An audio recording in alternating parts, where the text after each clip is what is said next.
Near mint condition, the home of collected edition. That cover's so awesome. Absolute format is the best way to own this store. Time to empty those wallets and fill those shelves.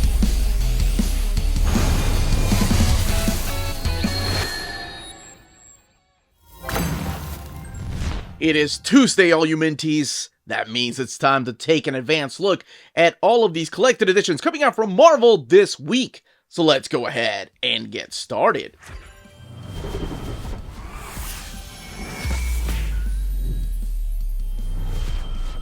Now, before going any further, a big thank you to David Gabriel and the fine folks at Marvel for sending us an advanced copy of all of these books. These books are due out in the direct market and book market on January 30th or 31st, depending on where you get your books. So we've got two brand new Epic collections, one being a modern Epic collection and one a classic Star Wars collection. And we have three new series, two from the Krakoa era and one that's one of those retro throwback series. So as always, I leave timestamps in the description of the video so you can jump around in case you're just interested in a particular series, or you're wondering about the artwork, or in case you don't want any spoilers for anything. Because in order to talk about Captain Britain here, I have to talk about the Knights of X just a little bit. Nothing too deep into spoilers, but before going any further though, don't forget to smash that like button. That goes a long way for us here on the channel. Alright, let's go ahead and take a dive. Let's go into, let's do Betsy Braddock, Captain Britain first. So here we have Captain Britain, Betsy Braddock. Or Betsy Braddock, Captain Britain.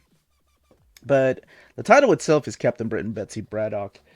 And collects Betsy Braddock, Captain Britain. You can see a little bit of the confusion when the title of the issues are Betsy Braddock, Captain Britain, and this is Captain Britain, Betsy Braddock. Regardless, this is the follow-up to not just Excalibur by Tini Howard, but also Knights of X. And this collects Betsy Braddock, Captain Britain 1 through 5, and it's 144 pages, and the book itself retails for $17.99. So what we have here is the aftermath of the events of Knights of X, where we see, and I'm not going to go into detail as to how and what exactly, how man, this is really difficult to talk about. You know what? Just in case, spoilers for some of the things that happen in Knights of X. I'm just going to play it safe. Okay. Merlin is gone. He's gone. And Betsy Braddock has kind of left the UK. It's no longer representing Britain, and she has taken over pretty much the primary protector of the other world, meaning that she's intact with the multiverse. Now, before you roll your eyes like, oh my gosh, another multiverse story, keep in mind we're talking about Captain Britain. If you're going to yell at anybody, go yell at Alan Moore. He's the one that established the whole multiverse and the Captain Britain Corps and all that, and actually came up with the whole 616 concept. But I can't imagine very many people yelling at Alan Moore. And we see her going through different multiverses, different dimensions, to see exactly what's happening when she gets a call. And it's interesting because she gets this call during, and it's a psychic call because we are talking about Betsy, during an interview here. And this is Cross of Swords with Reginald Cross, talking about, how can she pretend to be a superhero that represents the UK when she doesn't even have the flag as part of her costume. How can she call herself Captain Britain? Micromax joining in and actually calling her out. Micromax, of course, one of the characters from the original Excalibur series, introduced in the pages of Alan Davis's run. But in the middle of that interview, where she's trying to defend herself, she gets a psychic call, and it is this dinosaur that we've met previously in Excalibur. We've seen the different Captain Britain corps. And she's with Rachel still during this time. They're being attacked by Furies. And if you remember the Furies, they were the original big, creepy villains in Alan Moore's run of Captain Britain. Later on, Chris Claremont brought them back in the pages of Uncanny X-Men. Here, they're back to being small again because we've seen them big, tall, Sentinel-sized Furies. And now they're posing a bigger threat. So she ends up meeting up with her brother and Megan, of course, and then we see who's kind of behind a lot of this, and that is Morgan Le Fay. This isn't the only book that features this character either, not for this week. And what she's trying to do is build her own core here. So Betsy is now being approached by the leader of the Fury world, because we are talking about interdimensionals. By the way, I love the fact that Rachel now goes as Askini. And we all know that, maybe you don't, I don't know, maybe some of you all don't even care about Cable, but at one time she did have ties to the Askani clan, and she could have been Mother Askani, depending on who's writing the character, honestly. But I think that was always the intent when Jim Lee and Will Portasio had this character introduced in the pages of the X Factor Endgame series. And we also have the return of Peter Wisdom, who has been betrayed by the government, and he's back now with a new team called Strike. So this is pretty much the story of Betsy Braddock and trying to fit into this world that doesn't really want her, while still trying to be a protector of the other world and all the multiverses, and then having to deal with not just Captain Britain's gone rogue, but also characters like Peggy Carter. Man, they are really pushing Peggy Carter. Wonder if she's going to be in the Secret Wars, because I mean, because of the whole What If you saw What If Season 2. I'm curious if they're really pushing for her to be in that Secret Wars MCU movie, whenever that comes out. But that's pretty much what this is, and we get a couple of other returning villains and some more cameos through here. And all of this written by Tini Howard. Vasco Georgiev is the main artist on the book. And in the back is where you get the covers. So you have the textless covers in splash pages and in thumbnail size. 144 pages, $17.99. Venom, Lethal Protector, Life and Deaths. Now, when talking about books sometimes, this is why I love doing reading orders.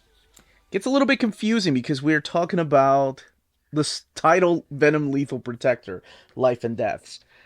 What's contained in here is Venom Lethal Protector 2, Roman numeral 2, 1 through 5. 120 pages, in the book retailing for $17.99. And I say that because there is a trade paperback called Venom Lethal Protector that collects the original 6-issue miniseries from the 90s. There is a Venom Epic collection called Lethal Protector. There is a trade paperback, the first part of this retro series, Venom Lethal Protector. And you kind of see the confusion.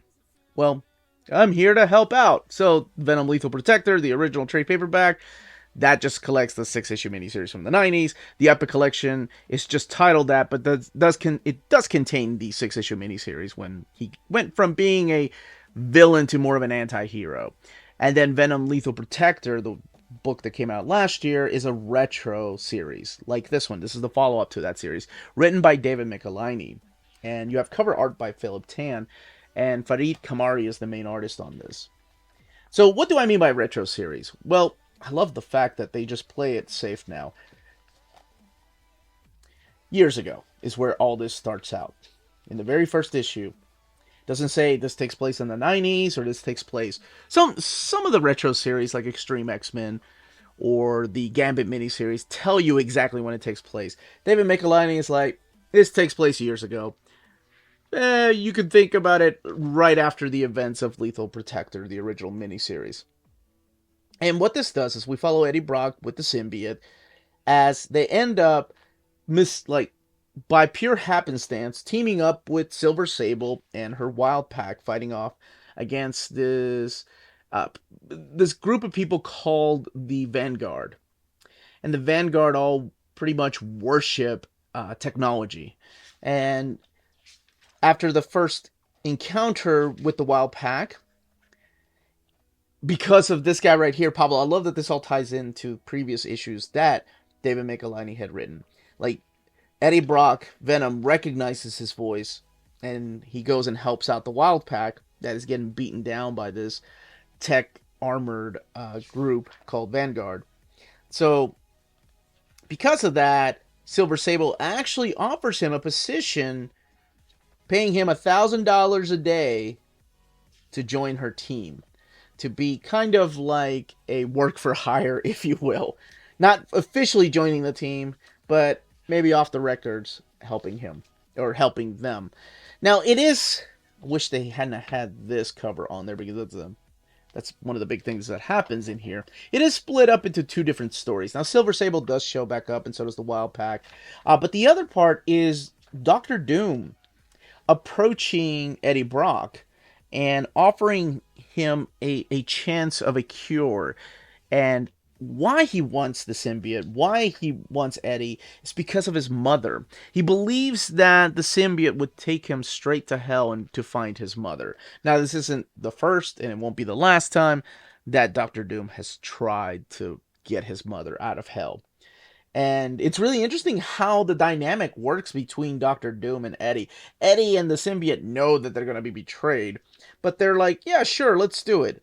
And something really cool happens that I probably don't need to say what happens, but yeah, expect this scene in the book. 120 pages, $17.99. Let's look at the extras in the back, which are just the variant covers. There's some really cool ones that I wish they had done in splash pages. By the way, I have to say that the covers, Philip Tan is not the only cover artist. There's also Paulo Cicada. There is an awesome cover that's an homage. Here, let me just find it for you. Yes, that one right there. Oh my gosh, that's so badass. Of course, it's after Steranko, right? But it just looks so awesome. I love the contrast, and I just love him with that big gun. Very reminiscent of the Cable issue, and then, of course, or not Cable, but New Mutants, and then, of course, the G.I. Joe issue. Sabretooth and the Exiles. Now, this is another one that, just in case, minor spoilers, but this is a follow-up to the Sabretooth series, all taking place during the House and Powers of X era, the Krakoa era, and yeah, just in case, a little minor spoiler, especially if you just read that and you want to know exactly what happened to Sabretooth after he gets sent to the pit.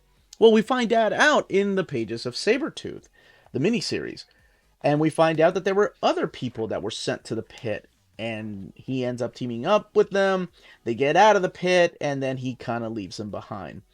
But now he has been captured by the characters that are running Orchid. Or Orchis, sorry, not Orchid. Actually, let's go back here. So he got kidnapped, and now Orchis has him. And Dr.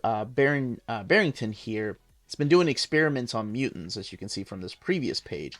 And she's now experimenting on Sabretooth because she's curious about his healing factor. And now, even though he left the Exiles behind, so you have the characters of Toad and Madison Jeffries, and Oya and Melter, and Necra, Nanny and Orphan Maker, and Third Eye right here. They're deciding what to do. Should they go and infiltrate Orchis and get Sabretooth back? Because he did kind of leave them behind. So, of course, they do the right thing, or so they think, and go and infiltrate Orchis and get him out of there. And they find out that Orchis has been experimenting on mutants and just tossing them, just like they're nothing. And that kind of makes some of these characters snap. But that wasn't really the plan, was to get Sabretooth. There's somebody else that Barrington wants from the Exiles. And it is the power that is contained in Orphan Maker. And if you're familiar with Orphan Maker, he's one of these really obscure characters that, of course, first appears in the pages of X Factor, but got a lot of popularity in the pages of the Hellions, along with Nanny. And he still is a bit of a mystery, right? Is he a kid that had grown up, or what does he look like under his armor? Well, the Exiles are properly named the Exiles because what we find out later on is that we are crossing dimensions to get different Sabretooths. So it's not just the Sabretooth from the 616 universe. And who is really pulling the strings of all of this is the return of a big character. Or, I don't know. Some of you are like, who? But if you were a kid of the 90s, it kind of makes sense why this character is wanting to do this to the character of Sabretooth and having to use Orchis. And this is Barrington's bodyguard, who plays a big part in all of this, too. And that's pretty much all I will say about it. It is this interesting adventure between Sabretooth and the Exiles. Almost said the Textiles. And what they're going to do about all these different facilities that are experimenting on mutants. And what happens when you find out that there are more Sabretooths out there from different dimensions. In the back, we have the textless covers. So this collects all 5 issues of this miniseries, and retails for $17.99, and it has 144 pages. I'm a big fan of Maria Wolf. I love her art. It has that James Stokoe feel to it. And then other covers in thumbnail size. And now it's that time of the video where we check out all of the spines of the books coming out this week. And also a reminder to smash that like button and subscribe if you haven't subscribed yet. We do put out videos every day. Alright, let's get back to the overview portion. Star Wars Legends Epic Collection The Menace Revealed, Volume 4. So, Epic Collections of the Legends are this era of Dark Horse Comics. And this particular book collects Star Wars The Bounty Hunters Aura Singh, the one-shot, Star Wars Starfighter Crossbones 1-3, the Free Comic Book Day 2002, my goodness, Star Wars Republic 46-48, Star Wars Episode 2 Attack of the Clones 1-4, that's the adaptation. And Star Wars Hasbro Toys R Us exclusive 1-4, material from Dark Horse Extra 44-47. Star Wars Tale 2, 7, 14, 18, 20, and 24. And this book has 448 pages and retails for $44.99. So we kick it off with this one-shot right here. And this is Aura Singh, a character that appeared in it was the Phantom Menace. And most people were talking her up like she was going to be like the new Boba Fett because she's a bounty hunter. She's a bit of a badass. And she is. And she hates Jedi. And believe me, she will remind you of that. So Aura Singh ends up traveling to all these different places that you are probably familiar with, like Hoth and Endor and Tatooine. And what she does is she takes a job from this nun right here that tells her about a particular group of, or a Twi'lek pirate, this guy right here, and she wants him to hunt him down. However, the Twi'lek pirate has 2 different Shidu, and that means that they're like not really clones, but they can morph into him. So he's kind of using them as shadows. Maybe that's how you're supposed to pronounce it, shadow, but it's spelled Shido or Shi-Ido. And that's what she does. So she goes through different worlds and hunts down who she thinks is this Twi'lek. And it turns out that they're all Shidus, including the third one. So she thought there were only 2 Shidos and the one real Twi'lek. Well, there's a little bit of a twist as to who the third one is, or who the real Twi'lek is. And then we get the story that I really liked. And this is the Starfighter Crossbones. Now, I've never played the Star Wars Starfighter game. I have no idea what it's about. But this right here was a lot of fun because this puts pirate against pirate. And it's really interesting to see this era of the Trade Federation because this all takes place between episodes 1 and 2. And that's why we have the Attack of the Clones comic book adaptation in here. And it's all about this character named Captain Nim and hunting down the nemesis Sol Sixa. And all of it taking place on this planet called Maramir. And I don't know, I just had a lot of fun with this one. For a character I knew nothing about, I assume he's the character that appears in the video game. We have Jango Fett hunting down some bounties with his son, taking Boba Fett along for the ride. This is the Free Comic Book Day story, A Jedi's Weapon, and all of it has to do with Anakin's weapon. And then we get to Honor and Duty, which is like a 3-issue arc. And this one's really interesting because this takes place right. It feels like it takes place right before episode 2 starts, but also maybe during episode 2. Maybe it was just me reading this. This is the first time I've read these stories.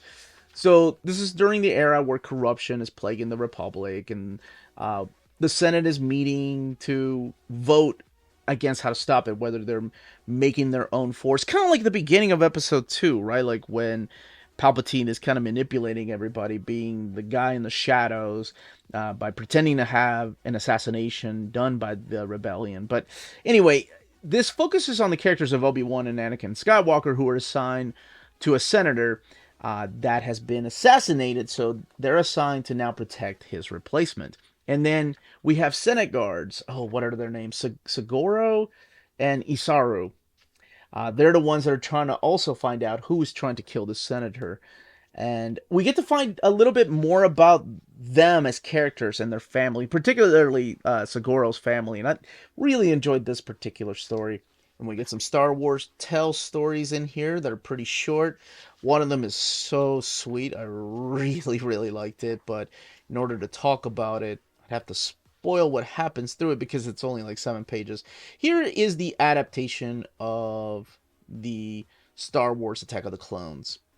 And it's pretty on point. It is exactly what happens. There's a few scenes that are missing. There are some really interesting scenes, though, between Yoda and Mace Windu that appear through here that do not appear in the movie, that I wonder why they left out of the movie, because I feel like it's really important for just foreshadowing for what's to come. And the Toys R Us stories in here, this is after the movie, are pretty cool because it's set during the episode 2, but there are 4 different tales that are told through different perspectives. One of them is told through Jango Fett's perspective. One of them is told through Count Dooku's perspective. The other one through Anakin. And the last one is Yoda when he's with the clone soldiers. So I thought that was really cool that that's included. This is the one, the lesson. I thought the lesson was really awesome. It's about this Jedi right here, Tuala, who fought during the Attack of the Clones, during the scene where they're in that pit. They're in that Colosseum pit, and Anakin and super sexy Padme are trying to get out with the chains and climbing. Anyway, you know what I'm talking about. But I thought it was a really sweet story. I didn't see the ending coming. And then you have the Boba Fett Club back here. These are kind of like jokey stories with Jar Jar Binks. And then Attack of the Clones photo variants, Attack of the Clones trade paperback cover, which is actually the movie cover, right, by Drew Struzan, if I'm not mistaken. That's the movie cover. And the hardcover collection here. And I guess they made a Star Wars Bounty Hunters trade paperbacks and Dark Horse Extra spot artwork down there.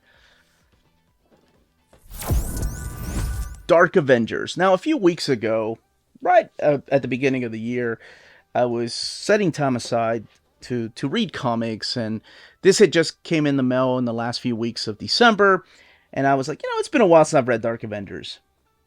What I'm going to do this time is I'm going to go into Dark Avengers with the same mentality that I use when I go into a Tom King book, and see if that helps my enjoyment this time.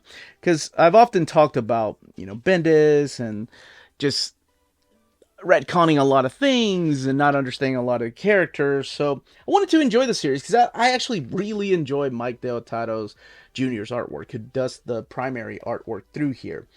And it's been a while since I had read this. The last time I read it was when the oversized hardcover came out of Dark Avengers. And this actually has more. So let's talk about that. This collects Dark Avengers 1 through 16, not missing any issues. Annual number 1, Dark Avengers Uncanny X-Men Utopia, Uncanny X-Men 513 to 514, and Dark Avengers Uncanny X-Men Exodus. That Utopia, man, that's drawn by my favorite comic book artist, Mark Silvestri. Now, those issues, that crossover with Utopia, that's all done by Matt Fraction, not written by Brian Michael Bendis. And this book has 552 pages, retailing for $49.99. It is a big book. So what is Dark Avengers? After the events of Secret Invasion, they kind of give you a little bit of what's happening here. They tell you, so if you haven't read Secret Invasion, this will spoil what happened in Secret Invasion. The government has kind of turned towards Norman Osborn for help and leadership because they can't trust Tony Stark.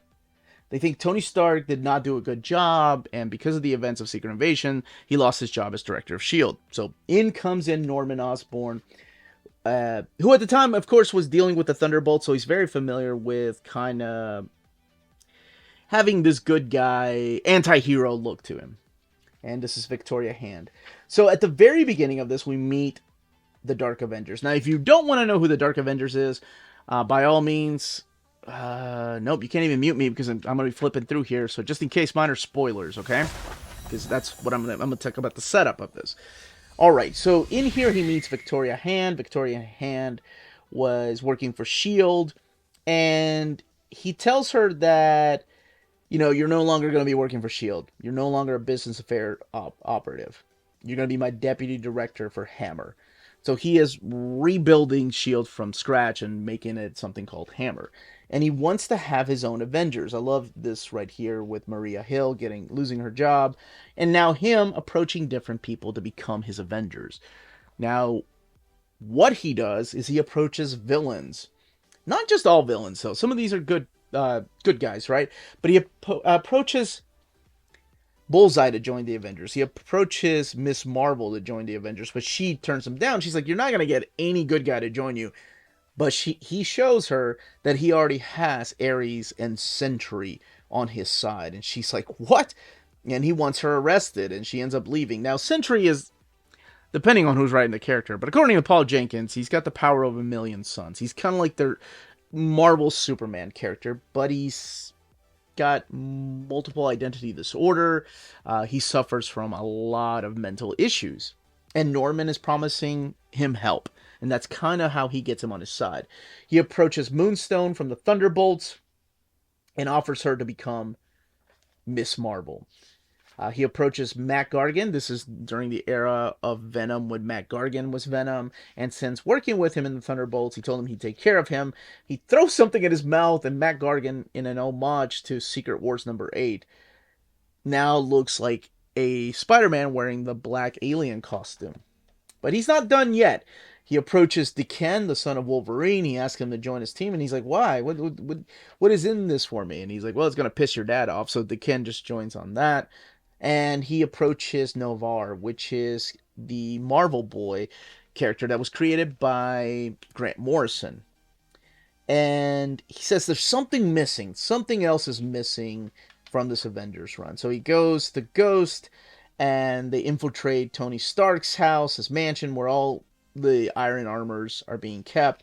And that's what inspires him to come out with the Iron Patriot armor. Now, it's really funny because the Iron Patriot armor was just a joke, right? Like, it became a real thing, though, and it actually became a real thing in the movies. But it was just a joke. It was a variant cover used for Civil War. And he is now the Iron Patriot. And together, he leads the Dark Avengers. Of course, they don't really call themselves the Dark Avengers. First order of business is to stop this fight between Morgan Le Fay and Doctor Doom. Now, being the anti-heroes that they are, you know, who are they going to side with? Because what they don't know is that Norman is still meeting with the Cabal. So it's kind of like the Dark Illuminati, right? Like with characters like Loki and Doctor Doom in there. So it's like them helping shape the Marvel Universe from the dark side. We get to see the true power of Bob, of Sentry through here. And I forgot just how dark some of this got, especially when you get to the Siege part, which I'll talk about here in a second without going into spoilers. And yes, Tommy Lee Jones playing the role of Norman Osborn with his cornrows right there. But, you know, Norman is still being haunted by the Green Goblin. Now we have the Avengers Uncanny X-Men Utopia storyline here. And that's pretty much, now Norman Osborn has got his eyes on the mutants, right? They're over in Alcatraz, and he sees Cyclops as a threat. So he kind of declares an all-out war. And this first issue, the one-shot, is drawn by my favorite artist, and that is Mark Silvestri. And then you have Terry Dodson and Luke Ross actually drawing the issues of Dark Avengers. And Luke Ross's artwork looking a lot different. If you saw yesterday's video of the, what was it? Yikes. The Ben Reilly Omnibus Volume 2. His art has gotten a lot different than the style that he was drawing. I'm not going to go into detail as to what else is collected in here because I want people to be genuinely surprised. But this is pretty much broken up into like 4 different arcs. And the second arc leads into one big battle with a big reveal. I will say, though, because this is a trade paperback, unfortunately, the big reveal... Let me just show you. I guess it's not really the big reveal, but one of the big reveals in the book happens in a spread page, and what ends up happening is this right here, where you see the character, but because it's a trade paperback, the binding is, you know, you can't really tell who that is. Now, it is revealed later, of course, who it is, but that was supposed to be one of the big reveals in the book, is this character sitting on a chair and pulling the strings of everybody else. But anyway, you can find out for yourself who that is. Now, in the back, we have the annual, and then after the annual, you'll have the Siege tie-ins. You don't have Siege. Siege was just, reprinted last week. So maybe that's why they reprinted it. It's not collected in here. And I feel like that's an important book because there are characters that from the Dark Avengers that die in Siege. But other parts in here are equally just as important because, you know, how Norman Osborn is able to manipulate the character of Ares and the character of the Sentry is told through these pages, and who in the end betrays Norman Osborn and leaves the Dark Avengers. But anyway, the least I say about it, the better. Going into this with the mentality of like, well, let's see what, you know, if this is a standalone story, I thoroughly enjoyed it. This is getting my seal of approval. It was a lot of fun. It was dark. There were things in here that I was like, man, that is messed up. Especially during the Siege issues, what Bullseye does. I was like, dude, that is really messed up. And the artwork. Mike Deodato Jr., I'm a big fan of his art. Have been for many years in his studio, like Ed Benes and those guys. That came from his run of Wonder Woman with William Mester Loebs. I'm a big fan of his art, and by now, even though, yes, that is Tommy Lee Jones, I just think it's freaking amazing. I love it. The amount of detail and the action sequences. It's a fun book. 552 pages, $49.99. In the back, you're going to get some character sketches right here for the way that they might have envisioned them at first. And then Chris Bachalo did the artwork for the annual. And the layouts here by Greg Horn. And the other Modern Epic collection, pretty much, pretty soon, the Modern Epic collection is going to start looking like the Epic collections, where you're just going to run out of room. There's just going to have so many. But that, as they say, is that. If you're interested in purchasing any of these books, don't forget to check out our sponsor, CheapGraphicNovels.com, your online home for graphic novels and collected editions up to 50% off cover price. They have excellent shipping and prompt and helpful service. Check out their bargain deals for up to 90% off cover price. And don't forget that CGN also takes pre-orders. That way you don't miss out on the hottest releases. And they are currently running a special promotion for you Minties. If you're a first-time customer, after receiving your order confirmation email, reply back to that email and let them know Near Mint Condition sent you their way. They will then apply a free shipping promotional credit to your next order in the US. Cheap Graphic Novels, your source for the hottest books with the kind of deep discount, quality shipping, and customer service that will keep you coming back for more. And that was the content and page count of each of these books.